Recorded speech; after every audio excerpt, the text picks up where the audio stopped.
மாதாபிதா குரு தெய்வங்கள் திருவடிகளை போற்றி. ஸ்ரீ காஞ்சி மகா பெரிவா திருவடிகளை போற்றி.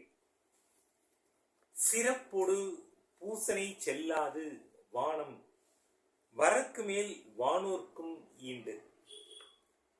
மழை பெய்யாது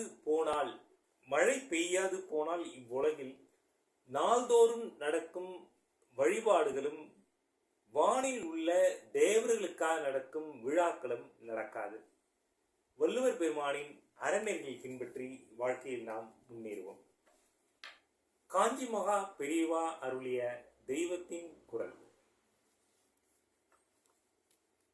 நமது பாவ கர்மாக்கள் அவற்றையெல்லாம் நீக்குவதற்கு நாம் புண்ணிய கர்மாக்களை செய்தால்தான் அந்த கணக்கு பாவ கணக்கு தீர்ந்து போகும். இதற்காக நமது தேசம், நமது சனாதன தர்மத்தில் அவரவருக்கான கடமைகளை அழகாக நமது முன்னோர்கள் விதித்து சென்றிருக்கிறார்கள். அதை பின்பற்றி நாம் வாழ்ந்தாலே நமது வாழ்க்கை சிறப்பாக அமையும். அந்த கடமைகள் எல்லாம், அந்த விதிமுறைகள் எல்லாம் துளி கூட மீறாமல் அவரும் தொழில் செய்தால் அதுவே புண்ணிய கர்மா ஆகிறது. நமது கடமையை செய்தாலே அதுவே புண்ணியம்தான்.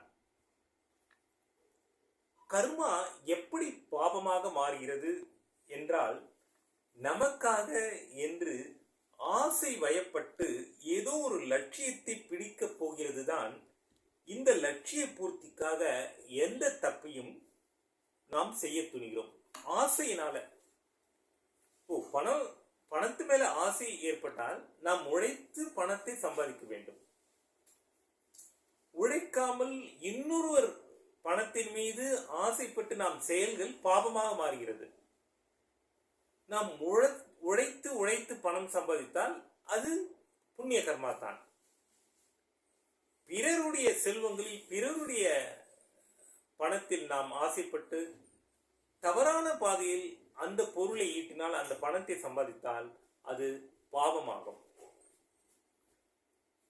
அந்த மாதிரி ஒரு பாவ சிந்தனை, ஆசை, தீய ஆசைகள் வரும்பொழுது அந்த தீய ஆசையினால் சித்தத்தில் துவேஷம், துக்கம், பயம், இந்த மாதிரியான அழுக்குகளை ஏற்றிக்கொண்டு நாம் விடுகிறோம். நம் மனதை நாம் அழுக்குப்படுத்திக் கொள்கிறோம்.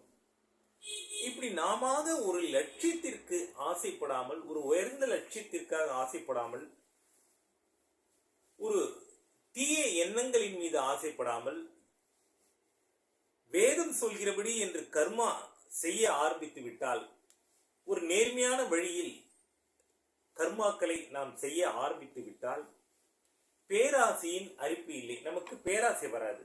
நமது கடமையை செஞ்சிட்டாலே நமக்கு பேராசை வராது. நம்ம கடமை செய்யறதே ஒரு நல்ல விஷயம்தான்.